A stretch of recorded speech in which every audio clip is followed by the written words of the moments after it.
Apa yang nak disampaikan dengan keluarga terkait kejadian ini? Minta maaf. Minta maaf ya.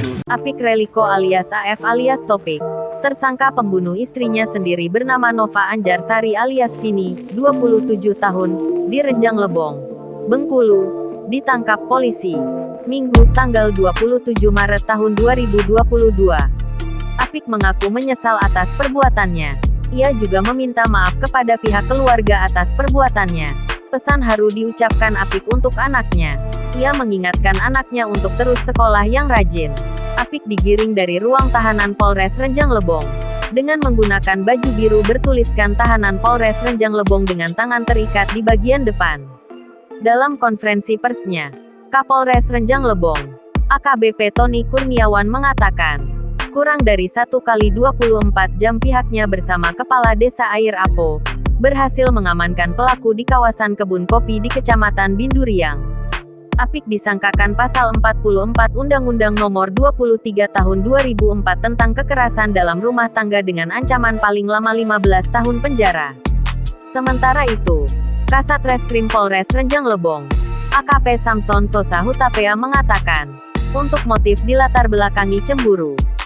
Sekitar 1 minggu sikap korban sudah berubah terhadap pelaku. Sikap korban terlihat dingin setelah dibelikan handphone baru oleh pelaku. Korban seperti menjaga jarak dengan pelaku. Sebelum dibelikan handphone oleh pelaku, keduanya tak pernah ribut. Saling mencintai. Pada Jumat tanggal 25 Maret tahun 2022, sekitar pukul 18.30 waktu Indonesia Barat, korban pergi dari rumahnya. Korban sudah membereskan barang-barangnya.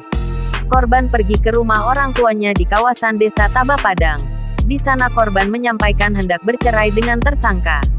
Kemudian, keesokan harinya, korban pamit untuk pulang ke rumahnya lantaran hendak mengambil barang yang tertinggal dan memberikan sepucuk kertas kepada pelaku untuk menceraikan korban.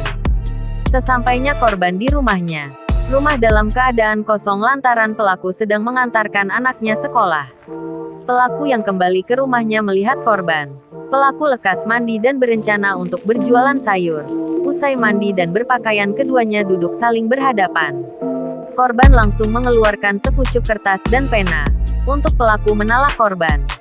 Menurut AF, dirinya kebingungan dan sempat menanyakan alasan korban meminta untuk ditalak. Kata AF, istrinya beralasan sudah ada laki-laki lain. Tak percaya pelaku mau memeriksa handphone korban untuk memastikannya.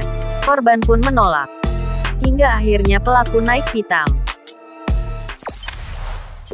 Jangan lupa subscribe, share, komen, dan like ya.